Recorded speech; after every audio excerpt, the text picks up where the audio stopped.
ചൂരൽമല ദുരന്തത്തിൽ കാണാതായവരിൽ വയനാട് വിംസ് നഴ്സിംഗ് കോളേജ് അഡ്മിനിസ്ട്രേഷൻ സെക്രട്ടറി ആയിരുന്ന 3 ജീവനക്കാർ കൂടിയുണ്ട്. നീതു, ഷഫീന, ദിവ്യ എന്നിവരാണ്. സംഭവ സമയം തന്നെ ഉരുൾപൊട്ടിയെന്നും രക്ഷിക്കണമെന്നും ആവശ്യപ്പെട്ട് നീതു 2 തവണ ആശുപത്രിയിലേക്ക് വിളിച്ചിരുന്നു. ദുരന്തത്തിൽ നീതുവിന്റെ ഭർത്താവ് ജോജു, 5 വയസ്സുള്ള മകൻ, ജോജുവിന്റെ അമ്മ എന്നിവർ രക്ഷപ്പെട്ടു. നീതുവിനെ രക്ഷിക്കുവാൻ വേണ്ടി ഇറങ്ങിയെങ്കിലും വഴിനീളെ ആനകൾ ഉണ്ടായിരുന്നതിനാൽ പറ്റിയില്ലെന്ന് ഏറെ ഖേദത്തോടെ സഹപ്രവർത്തകനായ ഡോക്ടർ ഷാനവാസ് പറയുന്നു. ചൂരൽമലയിലെ ഉരുൾപൊട്ടലിൽ കാണാതായവരുടെ കൂട്ടത്തിൽ നീതു എന്ന വയനാട് വിംസ് ഹോസ്പിറ്റലിൽ ജോലി ചെയ്യുന്ന റിസപ്ഷനിസ്റ്റുമുണ്ട്. അന്നേ ദിവസം രാത്രി 1:30 നീതു 2 തവണ ഇതേ ഹോസ്പിറ്റലിലേക്ക് വിളിച്ചിരുന്നു, രക്ഷപ്പെടുത്താൻ ആവശ്യപ്പെട്ടിരുന്നു. പക്ഷേ ഇവർക്ക് രക്ഷപ്പെടുത്താൻ കഴിവിൻ്റെ പരമാവധി ഇവർ ശ്രമിച്ചെങ്കിലും മറ്റ് മാർഗതടസ്സങ്ങൾ സൃഷ്ടിച്ചതിനാൽ ഇവർക്ക് പോകാനായില്ല. അക്കാര്യം നമ്മോട് വിംസിൻ്റെ ഡെപ്യൂട്ടി ജനറൽ മാനേജർ പറയുന്നു. അന്ന് രാത്രി നീതു ഇങ്ങോട്ട് വിളിച്ചിരുന്നു എന്ന് പറഞ്ഞിട്ടുണ്ടായിരുന്നു. രാത്രി എൻ്റെ മൊബൈലിൽ 1:30 AM നീതു ആദ്യം വിളിച്ചത്. വിളിച്ചു കഴിഞ്ഞുകൂടെ തന്നെ അവരെ വീട്ടിലേക്ക് വെള്ളം കയറിയിട്ടുണ്ടെന്നും ഇത് ഉരുൾപൊട്ടിയിട്ടുണ്ട്, ഉടനെ സഹായം അഭ്യർത്ഥിച്ചിട്ടാണ് വിളിച്ചത്.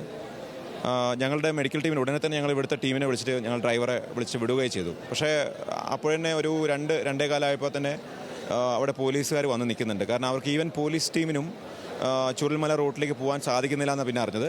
അതായത് അവരുടെ ആ റോഡിൽ ആനകളും അതേപോലെ മരങ്ങളും വീണെടുക്കുന്നുണ്ടായിരുന്നു. ഞങ്ങൾ ഉടനെ തിരിച്ചു വന്നു. പിന്നെ അവരതൊക്കെ ക്ലിയറാക്കി ഞങ്ങൾക്ക് ആദ്യത്തെ അവിടെ നിന്നൊരു വിക്ടിമിനെ കിട്ടുന്നത് 3 മണിക്കാണ്.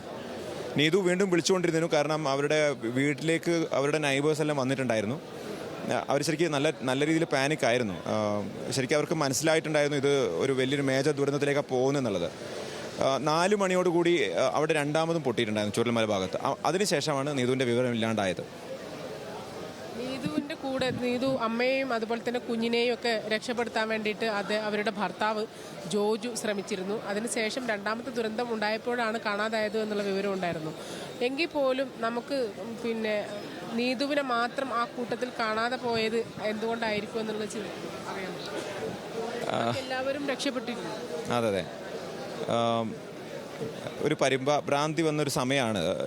എന്നോട് നീതു തന്നെ ചോദിച്ചിട്ടുണ്ടായിരുന്നു, ഞങ്ങൾ എന്താ ചെയ്യേണ്ടത്, ഞങ്ങൾ ഓടി വന്ന് ആ കവലയിലേക്ക് നിൽക്കണോ അല്ലെങ്കിൽ ഇവിടെ തന്നെ നിന്നാൽ മതിയോ എന്നൊക്കെ ചോദിച്ച ചോദ്യങ്ങളുണ്ടായിരുന്നു.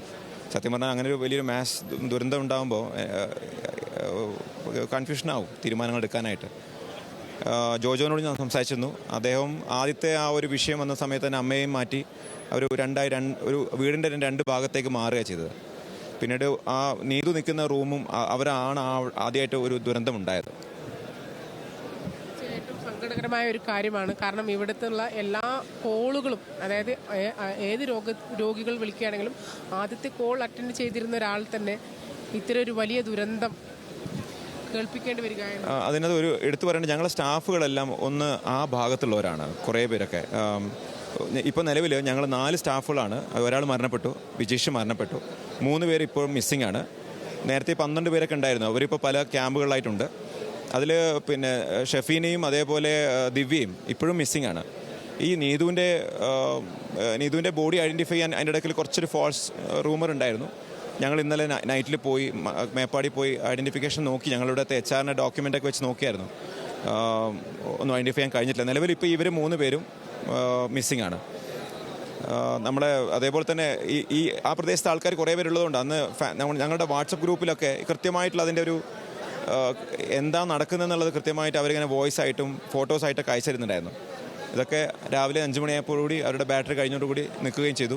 പിന്നീട് അവരുടെ സൈഡിൽ നിന്നൊരു വിവരവും ഇല്ലാണ്ടായി എന്നുള്ളതാണ്. ഏറ്റവും സങ്കടകരമായൊരു നിമിഷത്തെ അഭിമുഖീകരിക്കേണ്ടി വരിക എന്നുള്ളതാണ് ഡോക്ടർ, പ്രത്യേകിച്ചും ഡോക്ടറുടെ സ്ഥാപനത്തിൽ തന്നെ.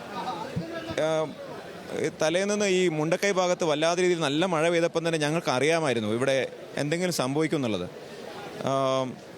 അന്ന് മലവെള്ളപ്പാച്ചിലും ഒക്കെ വല്ലാണ്ട് കൂടിയ സമയത്ത് തന്നെ. മാത്രമല്ല ഞങ്ങൾ ഈ പുത്തുമല എന്ന് പറയുന്നത് ഞങ്ങളുടെ മുമ്പിൽ ഒരു വലിയൊരു എക്സാമ്പിളാണ്. അതുകൊണ്ട് പ്രിപ്പയർഡാണ്.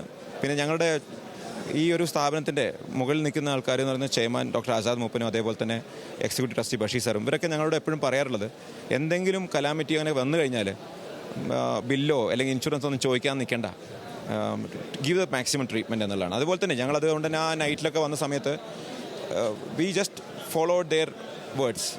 ഈവൻ ദോ ഞങ്ങൾ പ്രൈവറ്റ് ഇൻസ്റ്റിറ്റ്യൂഷൻ ആണെങ്കിൽ പോലും ഇപ്പോൾ നിലവിൽ 176 ആൾക്കാരും ട്രീറ്റ് ചെയ്യുന്നത് കംപ്ലീറ്റ്ലി സൗജന്യമായിട്ടാണ്. കാരണം അവരെ വലിയൊരു സപ്പോർട്ടുള്ളതുകൊണ്ടാണ് ഞങ്ങൾക്ക് അത് ചെയ്യാൻ പറ്റുന്നത്. ഈവൻ ആസ്റ്ററിൻ്റെ സൈഡിൽ നിന്നും എന്ത് സപ്പോർട്ടും വേണം റെഡിയായിട്ട് കോഴിക്കോട് മിംസിൽ അതേപോലെ ആസ്റ്റർ മെഡിസിറ്റിയിൽ നിന്നൊക്കെ ഡോക്ടർമാർ റെഡിയാണ്. അപ്പോൾ അവിടെ നിന്ന് 2 പ്ലാസ്റ്റിക് സർജൻ വന്നിട്ടുണ്ടായിരുന്നു, അവരിവിടെ ഇരിപ്പുണ്ട്. So we are all prepared. തീർച്ചയായിട്ടും ഏറ്റവും വലിയ സങ്കടകരമായ കാര്യം തന്നെയാണ്. നീതുവിനെ പോലെ മറ്റ് 3 സ്റ്റാഫുകൾ മിസ്സിംഗ് ആണ് എന്നാണ് ഡോക്ടർ ഇപ്പോൾ നമ്മോട് പറയുന്നത്. ആകെ 7 പേരാണ് ദുരന്തത്തിൽ അകപ്പെട്ടത്. അതിൽ ഒരാൾ മരണപ്പെട്ടു പോയി എന്നുള്ളതാണ് ഒരു പ്രത്യേകം എടുത്തു പറയേണ്ടതുണ്ട്. ഇതിൽ ഏറ്റവും പ്രധാനപ്പെട്ട ഒരു കാര്യം എന്താണെന്ന് വെച്ചാൽ നീതു എന്ന് പറയുന്ന കുട്ടി എൻ്റെ കൂടെ സൂപ്പർ സീനിയറായി പഠിച്ചിരുന്ന ജോജുവിൻ്റെ ഭാര്യയായിരുന്നു. ജോജു ഉൾപ്പെടെ ജോജുവിൻ്റെ അമ്മയെയും മകനെയും സുരക്ഷിത സ്ഥാനത്തേക്ക് മാറ്റി രക്ഷപ്പെടാൻ വേണ്ടി ശ്രമിക്കുന്നതിനിടയിൽ അവസാനം വന്നത് നീതുവിൻ്റെ റൂമിലേക്കായിരുന്നു. പക്ഷേ അപ്പോഴേക്കും നീതുവിൻ്റെ റൂം ഉൾപ്പെടെ ഉരുൾപൊട്ടലിൽ